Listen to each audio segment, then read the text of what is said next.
Looks like it's up and running. Good morning, all. I'm Lauren Kelly. I'm the Technical Services Consultant here at the Department of Libraries. This is our May meeting of the Cataloging Roundtable. So as per usual, I do have an agenda made up. And we will go around and do some introductions. If you just say what library you're working at and what ILS you use, as well as your name, that would be great. So like I said, Lauren Kelly here at the Department of Libraries, and we use Verso. I'm just going to go down the list. It's by alphabetical first name. So we have Adele. Good morning. I am Adele Westfisher. I'm at the St. Johnsbury Athenaeum, and I am using Koha. Awesome. Thank you. And Carrie? Good morning, everybody. I'm Carrie. I'm in Manchester, and we use Koha also. Janet? Hi, I'm Janet. I'm at Rutland, and we're part of the Catamount Library Network, which uses Koha. Julie? From South Burlington Public Library. Awesome. Yes, no mic. That is not a problem. I will read things out in the chat, so feel free to utilize that. Next, we have Caitlin.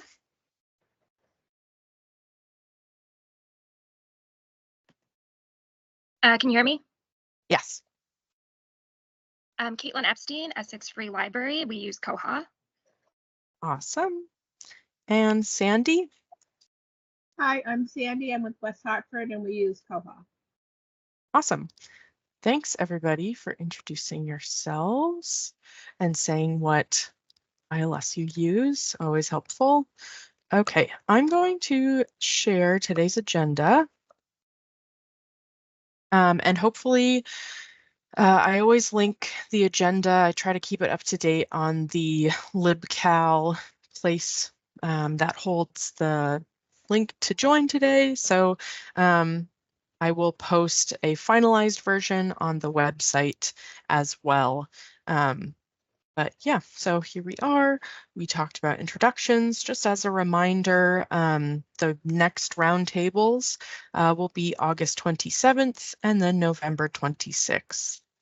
And as always, I'm looking for suggestions for continuing education opportunities, different topics, as well as topics to discuss here at the roundtable. One thing that I think is probably worth discussing is that this roundtable is kind of based on the format of the ILL roundtable. And I was talking to April, and a method that she uses is switching the time of day depending on which month it is. And so like her February ones are in the morning, and then the May one is in the afternoon. So I wonder if that might be conducive to catch more people. I know especially after a long weekend, 10 o'clock on a Tuesday can be kind of a bit of a scramble. So if we wanted to have kind of every other one be at 10 to 11 or then 1 to 2 in the afternoon, I think that's probably worth checking out and seeing if that would be helpful to people. The ILL Roundtable also does an in-person meeting in August, and I wanted to float that by people as well. That is in Barrie, so that is a future possibility as well. Feel free to sound off in the comments or send an email, or let me know if those kind of ideas would be helpful for our roundtable as well.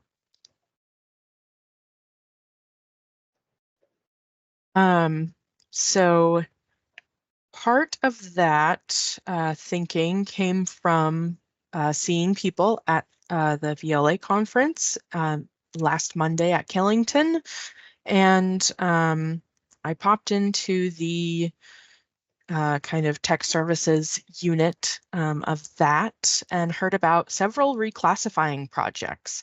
And once again, the idea that we do classification for our specific collection, thus creating kind of a less of a right or wrong and more of what works for your collection and your users. There were discussions about moving from Glades classification. Manchester is going to be going through a project of moving their collection. I believe it's all their adult nonfiction is in Glades, which is kind of a subset of Dewey. It's kind of grouping Dewey classification together to make it more topic-based. It's just an interesting layout, but they're moving away from that. They're going back to a standard Dewey Decimal System. So Manchester was looking for people to sound off on, or, you know, go back and forth with what's maybe the best process. So if this sounds like something that interests you, I'm happy to relay any feedback, or we can get you in touch. There was also some talk of bringing up the alternate 200s arrangement for Dewey. We had Matthew Vasquez Jaquith from Massachusetts Library, I think last year, talk about this arrangement, and I'm happy to send any notes anyway to anyone to talk more about what that arrangement does and how it takes religion and the 200s and makes it more of a chronological presentation instead of a Christianity getting 80% of the classification numbers. There were also several people talking about, oh, did someone want to jump in? Please feel free to interrupt me.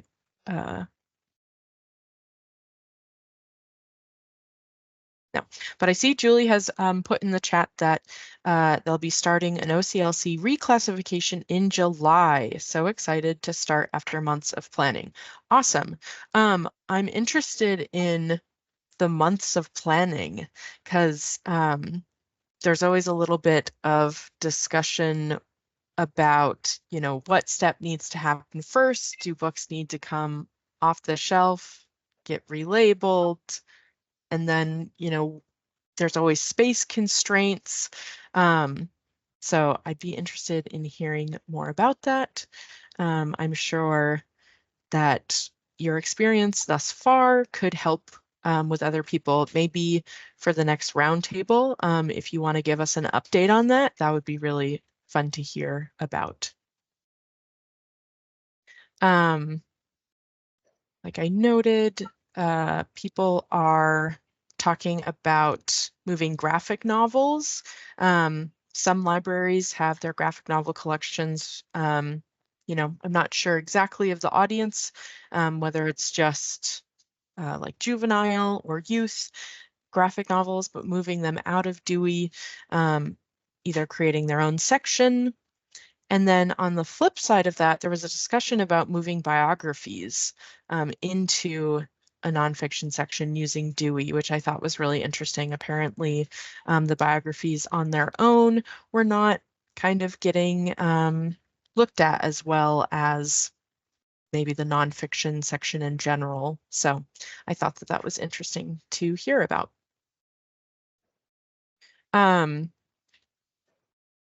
Yeah, so I hope people who were at Killington had a good experience. I know they were looking for feedback, so make sure to give them feedback.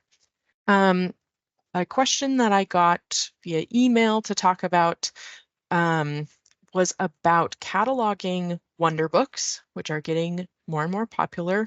We have some here at the state in the ABLE collection for our accessible youth collection, and then Vox books, same type of material. They are books that have components built in that kind of read the book aloud. So it's an audio component, and There was some question about ensuring that all of the information about this material gets put into MARC in the right place. And there was a question whether people catalog it as kind of a book with a component part, an audiobook, even a kit, or an audio player with a book. Kind of order of operations. I tend to think that cataloging it as a book with audio is kind of the best way to go about doing it, but other people might have other ideas. I know for a while these records were very hard to find also, but I think they've been getting better about, being able to find a record that one could modify for this Wonderbook or Voxbook, audio component built in. As always, I put in the agenda Library of Congress. They are often updating their subject headings, whether they are revising them, taking them away, or adding new ones. They send out periodic links to those new subject headings and those changes. So I just linked the two most recent here. And then also for more kind of opportunities for news as well as continuing education opportunities. The Cataloging Lab Roundup link here just really lists a ton of interesting webinars, resources, articles. Violet Fox and the folks at Cataloging Lab do a great job of staying on top of what's new and current. And posting it all in one place. So I always try and add that link there. Something that I came across based on conversations I've seen previously on the listserv about authority records and author name changes, especially if a author transitions and then changes their name, or if they just have a name change. And the conversation of how to handle dead names. There are 2 webinars that had good sections on that exact situation. And also they talked about gender fields and what information to include and maybe not include in name authority records. So the DPLA presented representations of gender and sexuality in metadata. That's that link there. And then Library Link New Jersey had a really good presentation getting started with gender inclusive cataloging. So I thought I would put those there since that topic had come up previously. So those are some resources for that. Then I did not have any conundrum or successes to fill out, but I'm always happy to add those. I'm going to stop sharing.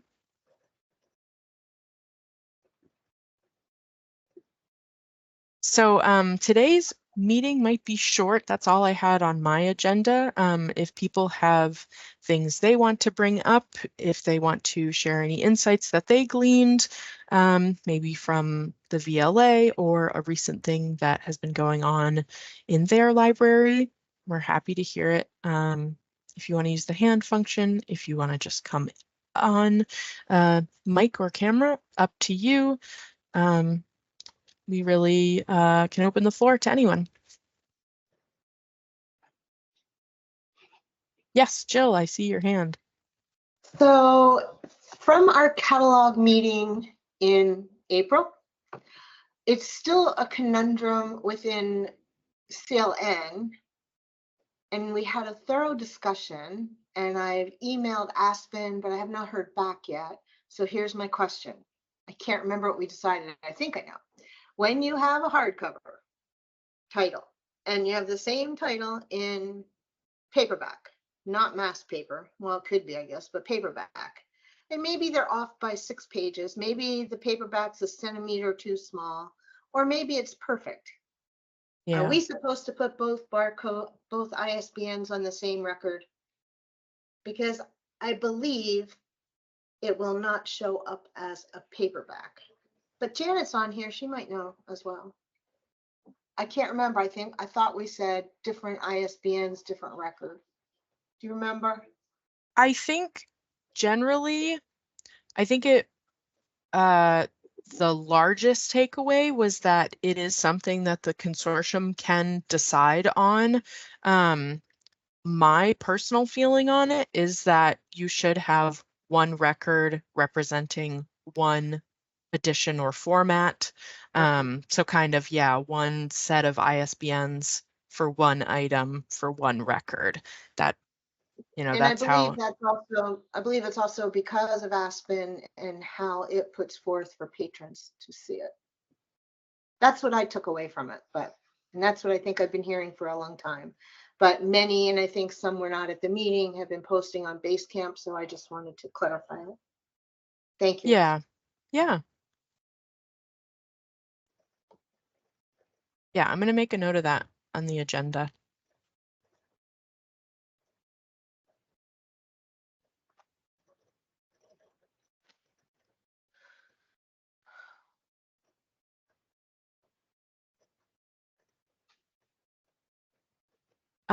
Janet also asks, could you give more detail on the Wonderbook/Vox, like how to catalog as a book with audio? Yeah, so, I did not pull together an example, but maybe I should have. Let me see if I can pull up one in our Able catalog. What?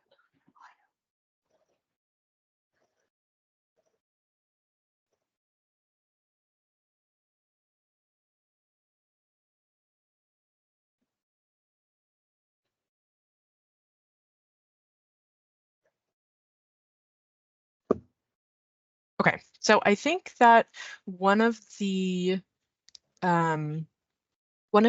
biggest hurdles to these is how it gets listed as like an item type. So I think if you were to think about it as a book with an audio component, the item type is going to be book. I don't think all of these that are showing up are, oh no, sorry, my screen is not quite ready to be shared, but I will fix that. Okay, now it's just showing the Able Materials Accessible Youth Collection, which I'm wondering how easy it is to, okay, find these wonder books just from the results page and knowing that that's what they are. So we have audiobook player, but I think that's just going to be a play away. But let's see. Oh, nope, issued as a wonder book. Okay.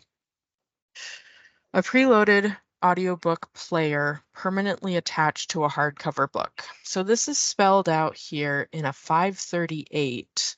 I would think that you would also want a 500 note powered by a rechargeable battery. Looks like these 500 notes are really specific, whereas this issued as a Wonderbook, a preloaded audiobook player.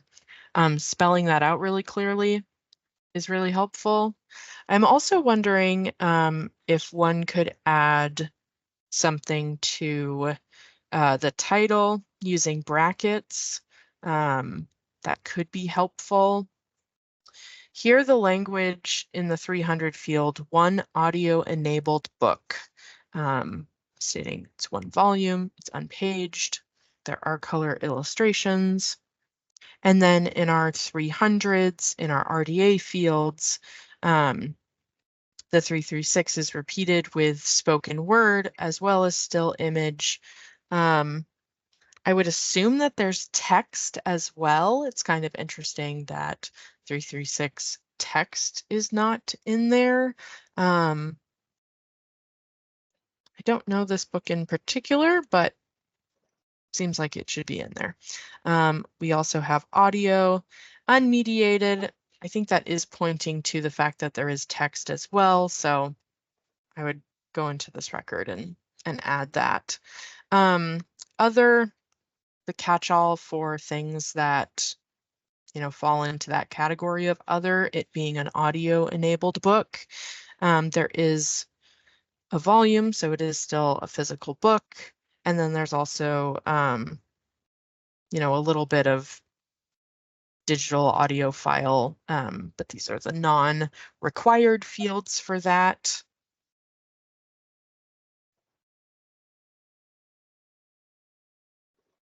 I'm interested in the fact that the item type here on the left we can see is audiobook player. I didn't know that that specific term was an example. Slide down here, and yet here in Verso, it also reflects the item type that you can choose on the item level, not on the MARC record level, and book is selected. So even in this example, it looks like there's a bit of inconsistency, which is not a great example, so apologies for that. I should have found a better example. What I might do is find a better example and link it in the agenda. That way it can be seen. This one, an audiobook, but as we see in the ISBN in this queue, that it is a wonder book. So it looks like the Able collection has this problem as well of not knowing exactly how to catalog it every single time. Once again, it does say one audio enabled book. This one does have text, which is good to see, a little more complete. It does not have that 538 that spells out.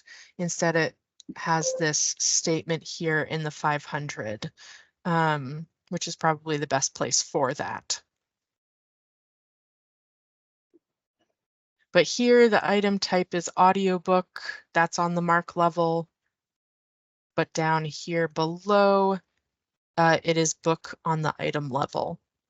So I think what I'll do is I will find a good example and link it,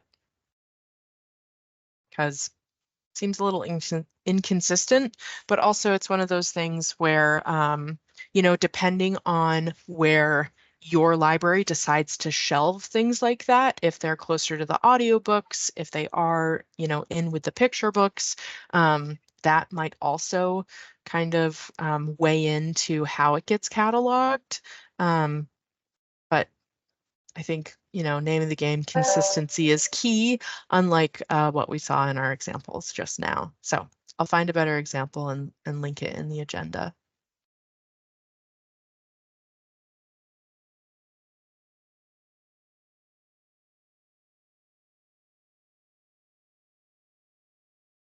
All right, other questions?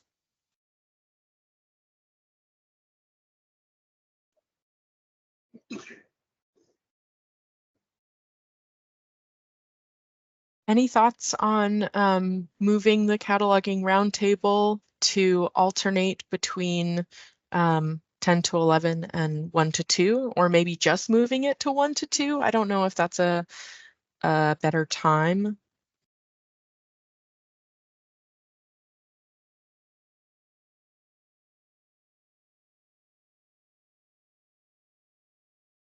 If people have thoughts on that, 1 to 2 would work.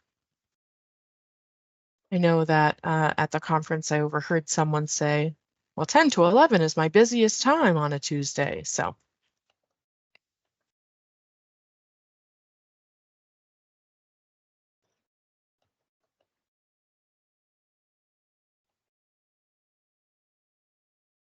probably alternating would allow different audiences. Yes.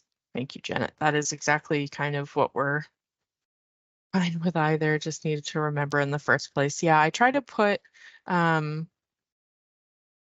reminders on the listserv and then also in the digest, just to kind of double up. And it's almost always on libcal. I try to do them like for the year so that they are there. If you've been using libcal to see our events and continuing education stuff, those will be there.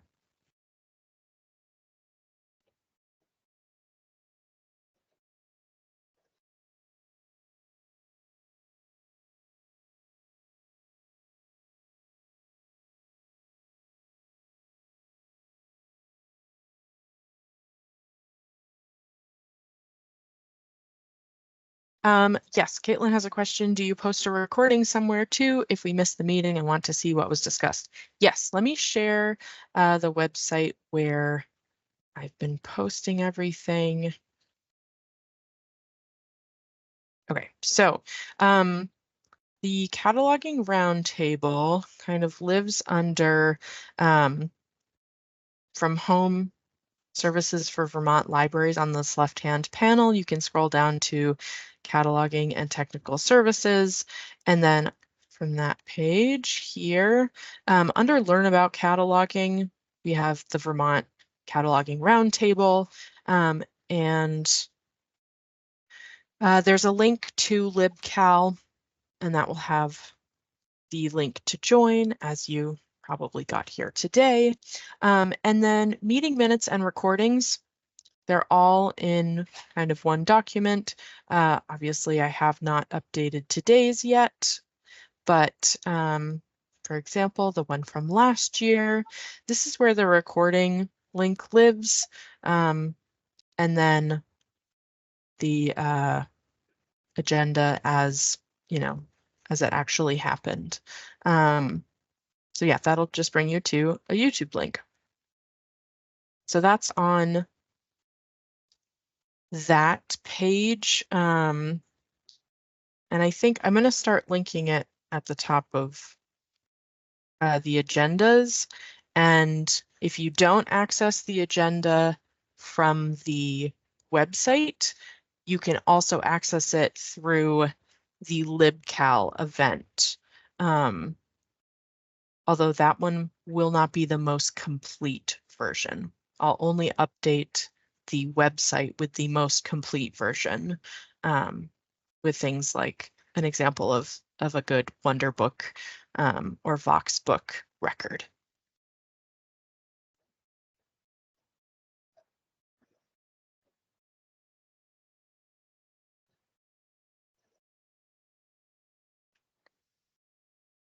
All right, you're welcome.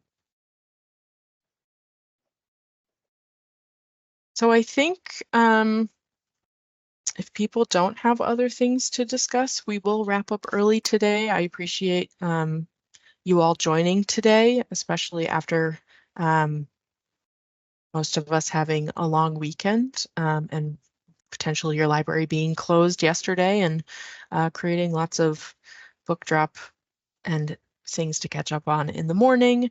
As always, please send me suggestions, topics, as well as conundrums and successes. Always good to hear. And hopefully when we meet in August, we'll do it online, but maybe next year we'll think about potentially doing something in person. And Julie, I'll be interested to hear about your OCLC reclassification project and any progress you'd like to share. Yes, my contact info is in the agenda. It is my name, lauren.kelly@vermont.gov. So. All right. Thank you. Send me you're welcome. Thanks for coming, Jill. Thank you, Lauren. You're welcome. Thank you. Yes, have a good week, everyone. You too. Thanks.